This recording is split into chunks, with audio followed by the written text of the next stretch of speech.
अस्सलाम वालेकुम, welcome to travel with सनान बिन मंसूर। उम्मीद करता हूँ आप खैरियत से होंगे। आज की हम अपनी इस वीडियो में डिस्कस करेंगे आप लोगों के सवालात जो आप लोगों ने पूछे हैं। काफ़ी सारे सवालात हैं, तो इकट्ठे हो गए। मैंने कहा एक ही दफ़ा आप लोगों के लिए वीडियो बनाई जाए और बताया जाए।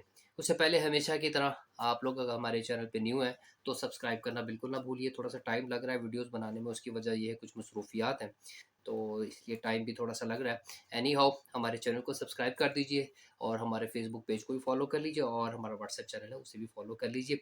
इंशाल्लाह नेक्स्ट वीडियो मैं आपके साथ शेयर करूँगा, उसमें मैंने डिस्कस करना है इटली ने जो सिटीज़नशिप के लिए न्यू रूल्स जो इंट्रोड्यूस करवाए हैं, कुछ तब्दीलियाँ की हैं, उसके बारे में इंशाल्लाह बताऊँगा। वो वीडियो आप लोगों ने लाज़मी देखनी है। आज की हम अपने इस वीडियो में स्पेसिफिकली डिस्कस कर रहे हैं आप लोगों के क्वेश्चंस और अपॉइंटमेंट से रिलेटेड कुछ अपडेट्स हैं, रिकॉर्ड्स से मुतल्लिक़ क्वेश्चंस हैं, वो सारी चीज़ें और बैंक स्टेटमेंट से मुतल्लिक़ सवालात हैं, वो आपसे इंशाल्लाह शेयर करने हैं। तो चलते हैं अपने पहले क्वेश्चन की तरफ। Sir, I have some savings in my personal account due to my previous employment. How will I justify it? Will the employment letter be enough for it or not? Please reply. अच्छा जी, अगर आप पीछे आप job करते रहे हैं तो ये सेविंग जस्टिफाई आप इजीली कर सकते हैं, इसमें कोई इशू नहीं है। जस्ट आपने एक सैलरी स्लिप लगानी है, बैंक स्टेटमेंट देनी है, एम्प्लॉयमेंट लेटर देना है और ये इनफ हो जाएगा। ठीक है, नेक्स्ट क्वेश्चन है हमारे पास। I am reaching out for the little guidance. My student visa recently got rejected, and unfortunately, admission in India are also closed for this year. I am planning to apply again for the next intake, but till then, I don't want to waste this year. I want to ask what productive things would you suggest doing during this gap period, and any skills, coursework, or strategies that could help academically for the future visa success. Walaikum salam, hope you are fine. Thank you, you are watching from India. No problem at all. मैं हमेशा बताता हूँ कि अगर आप abroad जाना चाहते हैं कि you should learn some skills, so it will be helpful for you. Earning आप इजीली कर सकते हैं, आपको प्रॉब्लम नहीं होगा। स्पेसिफिकली मैं ये रिकमेंड ज़रूर करता हूँ कि आप जिस कंट्री में भी जा रहे हैं उस कंट्री की एटलीस्ट थोड़ी सी लैंग्वेज आप जरूर लर्न करें। लेकिन मैं आपको कुछ चीज़ें बता देता हूँ जो आप लाजमी जो है ना उसको इस गैप में जो आपके पास आया है इसको फिल कर लीजिए।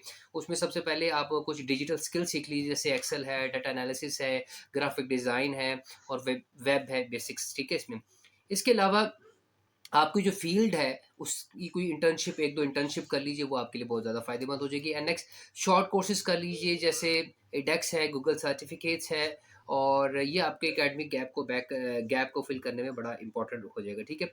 अच्छा जी, वीज़ा रिजेक्शन की जो रीज़न्स हैं, उसमें याद रखें उसको। अगर आप मज़ीद रिजेक्शन नहीं चाहते, तो उसमें अपनी स्टेटमेंट ऑफ पर्पज़ आप बड़ी अच्छी रखें और फाइनेंशियल डॉक्यूमेंट्स अपने बेहतर बनाएँ। ठीक है, और वॉलंटियर तौर पर जहाँ पर भी आप करते हैं उसके कुछ सर्टिफिकेट्स अपने इसके साथ अटैच कर लीजिए, तो बहुत बेहतर हो जाएगा। नेक्स्ट क्वेश्चन की तरफ चलते हैं जी। अस्सलाम वालेकुम सर, 8 अक्टूबर को मेरी बीएलएस इटली इस्लामाबाद में अपॉइंटमेंट थी और मैंने सारे डॉक्यूमेंट्स भी सबमिट करवा दिए, लेकिन अभी तक कोई रिस्पॉन्स नहीं आया और ईमेल और कॉल पे कोई आंसर नहीं देते। Okay, no problem at all. अगर आपने कोई जमा करवा दिया तो उसमें कोई मसला नहीं है। तो कोई अगर लेट हो भी जाता है या थोड़ा-सा वेट कर लेगा, नहीं एम्बेसीज़ के काम होते हैं, इसमें बाज़ औक़ात एक्सपेक्टेशन से ज़्यादा टाइम भी लग जाता है, तो उसमें आपने परेशान नहीं होना, थोड़ा-सा आपने वेट करना है, उसमें कोई इश्यू नहीं है। अमूमन 6 से 10 हफ़्ते लग जाते हैं और कभी-कभार ज़्यादा भी लग जाते हैं। अगर आप ज़्यादा जो है ना वो वरीड हो रहे हैं, तो उसमें आप एक रिमाइंडर के तौर पर एक ईमेल भी आप कर सकते हैं, ठीक है? अच्छा जी, नेक्स्ट है जी सर, मैंने बैंक स्टेटमेंट के बारे में पूछना है। मैंने पहले सिस्टर की बैंक स्टेटमेंट लगानी थी, वो शादीशुदा है। इनके बेनिफिट उनका ये था कि उनकी गवर्नमेंट जॉब है, लेकिन काफ़ी कंसल्टेंट ने कहा है कि नहीं लगेगी। क्या मैं अपनी लगा दूं और शो करवा दूं? सिस्टर ने गिफ्ट किया। बिल्कुल आप गिफ्ट के तौर पर उनके लगा सकते हैं, क्योंकि पहले था ये, लेकिन अब वो सिलसिला ख़त्म हो गया। ठीक है, अब आप ये बैंक स्टेटमेंट नहीं लगा सकते। आप अपनी बहन से पैसे ज़रूर ले लीजिए, लेकिन बैंक स्टेटमेंट में उसे आप एज़ अ गिफ्ट शो कर दीजिए कि आपकी सिस्टर ने आपको गिफ्ट किया, तो बेहतर हो जाएगा काम। ठीक है? नेक्स्ट क्वेश्चन है जी मेरे पास। सर, मैंने 4 नवंबर को रिकोर्सो किया, अभी तक रिस्पॉन्स नहीं आया। अभी 1 महीना हुआ है। मैंने बताया था रिकोर्सो टाइम टेकिंग प्रोसेस है, 4 माह भी लगते हैं, 5 माह भी और 6 माह भी लगते हैं। सो इसलिए आप इसका वेट कीजिए, कोई इसमें मसला नहीं है। सर, अपॉइंटमेंट 2026 इनटेक के लिए कौन से मंथ से आना स्टार्ट होंगे? आमतौर पर जो 2026 इनटेक में इटली स्टूडेंट वीज़ा की जो अपॉइंटमेंट्स हैं, वो मार्च या अप्रैल से जो है ना वो आना शुरू हो जाती हैं। कभी-कभी फरवरी के आखिर में भी ओपन हो जाती है, लिहाज़ा आपने एक्टिव रहना है। तो जैसे ही एक्टिव हो तो आप उसको बुक कर सकते हैं। लेकिन this is a very difficult task, और ज़्यादातर अपॉइंटमेंट जो है ना वो फिर हमें ब्लैक में मिलती है, जहाँ हम उसे रेगुलर बुक नहीं करते। सर एमबीबीएस इन इटली के बाद लाइसेंस मिलता है। अच्छा जी, इटली से एमबीबीएस करने के बाद जो लाइसेंस है जी डेफिनेटली वो मिलता है, लेकिन इसके लिए आपको एक जो है ना वो एग्ज़ाम, स्टेट एग्ज़ाम देना पड़ता है, जिसे कहते हैं इसी में दी स्टेटो, ये एग्ज़ाम आपको देना पड़ता है। इसके बाद इटली या दूसरे यूरोप ममालिक में आप प्रैक्टिस कर सकते हैं। अगर आप इस एग्ज़ाम को क्लियर कर लेते हैं then it will be good. अच्छा जी, नेक्स्ट क्वेश्चन है, for this fully funded PhD position is there a need for the bank statement. अच्छा जी, बैंक स्टेटमेंट जो है ना वो पीएचडी के लिए रिक्वायर्ड जो है ना वो नहीं होती, क्योंकि स्टाइपन और फंडिंग लेटर ये जो है ना यही काफ़ी होता है। लेकिन मैं ज़ाती तौर पर आपको कहूँगा कि आप एहतियातन कि आप अपने एक्सपेंसेस को बेयर कर सकते हैं, उसमें कोई थोड़ी बहुत छोटी मोटी स्टेटमेंट लगा लीजिए, अदरवाइज ज़रूरत नहीं होती। अच्छा जी सर, मेरे इटली अपॉइंटमेंट बैचलर 15 दिसंबर को मिला था। मैं 15 दिसंबर को टाइम पर ही गया था, मगर उन्होंने मेरी अपॉइंटमेंट नहीं लिया। मैं कराची से हूँ, मेरा एडमिशन ट्रेमो यूनिवर्सिटी इटली में हुआ है, मैं बहुत परेशान हूँ, अब मैं क्या करूँ? अच्छा, आप परेशान हो, अगर आप वक्त पर पहुँचे थे तो फिर भी अपॉइंटमेंट नहीं लेगी तो ये बीएलएस की गलती है। फ़ौरन इस्लामाबाद बीएलएस को ईमेल करें, एडमिशन लेटर, अपॉइंटमेंट स्लिप लगाएं और री अपॉइंटमेंट की एप्लीकेशन सबमिट करें। साथ ही अपने कंसल्टेंट के ज़रिए कंप्लेंट भी दर्ज करवाएं, इससे आपका मसला हल हो जाएगा, उम्मीद है। अच्छा जी, नेक्स्ट है जी सर, इटली वीज़ा की रिजेक्शन आ गई है एंड आगे अपील का फ़ायदा हो सकता है क्या? अच्छा जी, वीज़ा वीज़ा रिजेक्शन के बाद अपील रिकोर्सो जिसे हम कहते हैं, इसका फ़ायदा उसी सूरत में हो सकता है जब आप उसे जस्टिफ़ाई कर सकें कि आपकी जो रिजेक्शन है वो क्यों हुई है, उसकी क्या वजूहात है, क्या रीज़न्स हैं। अगर आप उसे जस्टिफ़ाई कर सकते हो तो डेफ़िनिटली इसका फ़ायदा ये होगा कि आपको वीज़ा मिल जाएगा, लेकिन अगर आप उसे जस्टिफ़ाई नहीं कर सके तो वो भी आपकी ज़ाया हो जाएगी। नेक्स्ट सवाल है सर, आपने बोला था एक वीडियो में इटली के स्टूडेंट वीज़ा का प्रोसेसिंग टाइम 15 से 45 दिन है, बट मेरे 54 डेज़ हो गए हैं। अभी थोड़ी देर पहले मैंने इसका जवाब दिया है कि ये टाइम टेकिंग होता है, बाज़ औक़ात एक्सपेक्टेशन से ज़्यादा भी दिन लग जाते हैं। इसमें आपने परेशान नहीं होना, बस आप ट्रैक करते रहें, चेक करते रहें कि वो जो है ना उसकी कोई अपडेट्स आई हैं या नहीं आई, क्योंकि आपको जो ट्रैकिंग नंबर मिलता है उसको आप उससे आप फ़ॉलो अप लेते रहें। अस्सलाम वालेकुम सर, इटली स्टडी वीज़ा के लिए डॉक्यूमेंट्स की जनरल अटेस्टेशन करवाना ज़रूरी है या सिर्फ अपोसाइल काफ़ी है? अच्छा, ये इटली स्टूडेंट वीज़ा, इसके मतलब मैं कंप्लीट डिटेल बता चुका हूँ। आप मेरी प्लीज़ वो वीडियो देखा करें ताकि आपको कन्फ्यूजन जो है ना वो बाकी ना रहे। लेकिन फिर भी मैं आपको बता देता हूँ, जनरल अटेस्टेशन ज़रूरी नहीं होती, इसमें अपोसाइल काफ़ी है, ख़ास तौर पर डिग्री हो गई, ट्रांसक्रिप्ट हो गई, एजुकेशनल डॉक्यूमेंट्स के लिए। बस ये ध्यान रखिएगा अपोसाइल लेटेस्ट और सही अथॉरिटी से हो, ठीक है? अच्छा जी, अस्सलाम वालेकुम सर, मैंने आपको कहा था कि मैंने 50 के एडवांस दिया था और 3,30,000 में बात हुई थी, उसने मुझे चीट किया। मैं बहुत भागा, उसके बाद अपॉइंटमेंट के लिए पर कोई ऑथेंटिक बंदा नहीं मिला।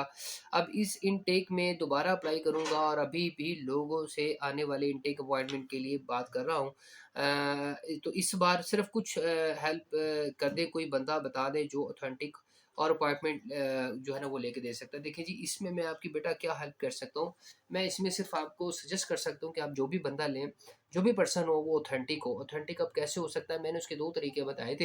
एक तो आप उसको उसका सोशल मीडिया चेक करें कि वो सोशल मीडिया पे कितना एक्टिव है, क्या उसकी प्रोग्रेस है, लोग उसे कितना जानते हैं, यूट्यूब पे चेक करें, फेसबुक पे चेक करें, पेजेस पे चेक करें और अपने सर्कल में जो लोग कंसल्टेंसी का काम करते हैं, आप उनके थ्रू अपॉइंटमेंट ले सकते हैं। Otherwise this is very difficult, हम कैसे पहचानेंगे कि यार ये बंदा जेन्युइन है या आपके साथ चीट कर रहा है, तो ये बड़ा मुश्किल एक टास्क हो जाएगा।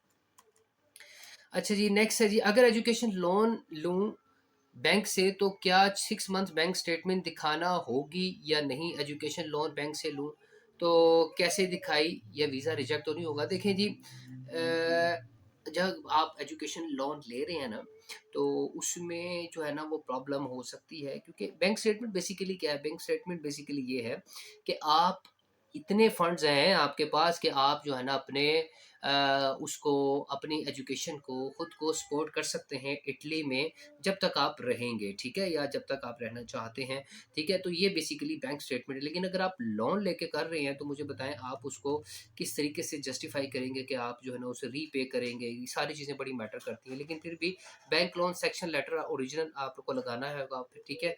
फिर उसके बाद अगर पॉसिबल हो तो अपनी बैंक स्टेटमेंट सपोर्टिंग में लगाना है, क्या बैंक लॉ सेक्शन लेटर, ठीक है? अच्छा जी, नेक्स्ट है जी, sir how can I approach you to for the admission of visa file process. बेटा मैं इस तरह का कोई काम नहीं करता, वीज़ा प्रोसेसिंग हो गया, एडमिशन फाइल तैयार करना होगा, इस तरह का मेरा कोई काम नहीं है। मैं जस्ट आप लोगों को गाइडलाइन दे सकता हूँ, कंसल्टेंसी दे सकता हूँ, इसके अलावा मैं प्रोसेसिंग वगैरह के किसी चक्कर में नहीं पड़ता, क्योंकि बेटा जो काम आपके सर्कल में नहीं आता उसे हमें अवॉइड करना चाहिए, फ़ायदा कुछ नहीं, आपका करियर ख़राब हो, ठीक है? अच्छा जी, अस्सलाम वालेकुम sir, I apply for the bachelor degree in data analysis university of Messina on 55 December 2025। Sir how much time university take to tell you about the admission is granted और नॉट। देखें, जब आपने एडमिशन ले लिया है ना, तो university of Messina में एडमिशन बैचलर का जवाब अमूमन 2 से 6 हफ्ते में आ जाता है। कभी-कभार हाई वॉल्यूम एप्लीकेशन की वजह से 8 हफ्ते भी लग सकते हैं, 8 हफ्ते मुराद 2 महीने भी लग सकते हैं, इसलिए आपने परेशान नहीं होना। आपने कंटिन्यूअसली अपनी ईमेल और यूनिवर्सिटी का जो पोर्टल है उसे चेक करते रहना है, ताकि आपको पता चल जाए कि जो है ना इस वक्त क्या अपडेट्स हैं। लास्ट क्वेश्चन है, hopefully I have done BS honours in English literature and language having 2.61 CGPA, which country and university would you suggest me for intake 2026 for the master program? Please help me, I'm confused. There are a lot of university but I will suggest you for the Italy, क्योंकि वहाँ पर बहुत सारी चीज़ें आसान हो जाती हैं, एडमिशन भी हो जाता है, but the thing is that Italy के हवाले से अपॉइंटमेंट थोड़ी सी मुश्किल है। उसके अलावा जर्मनी आपके पास बेस्ट ऑप्शन है, पोलैंड है और आयरलैंड है। These are the countries you can secure the admission. But again कि हर एक कंट्री की जो डिफरेंट रिक्वायरमेंट्स होती है उसको आप मीट करना ज़रूरी होता है। If I talk about the UK, तो उसकी IHS फीस है तो वो बड़ा मसला हो जाएगा वहाँ पर, लेकिन अपॉइंटमेंट का इशू नहीं है, आपके पैसे ज़्यादा लें।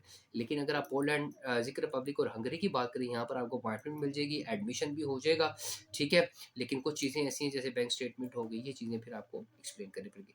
तो आज के ये थे सवाल जो आप लोगों ने पूछे, बड़े ज़बरदस्त सवाल थे, बैंक स्टेटमेंट के हवाले से, रिकॉर्ड्सों के हवाले से और इसके अलावा एडमिशन के हवाले से। इंशाल्लाह नेक्स्ट अपडेट पे मिलेंगे, तब तक के लिए आप अपना ख्याल रखिए। Thank you so much for watching travel with सनान बिन मंसूर।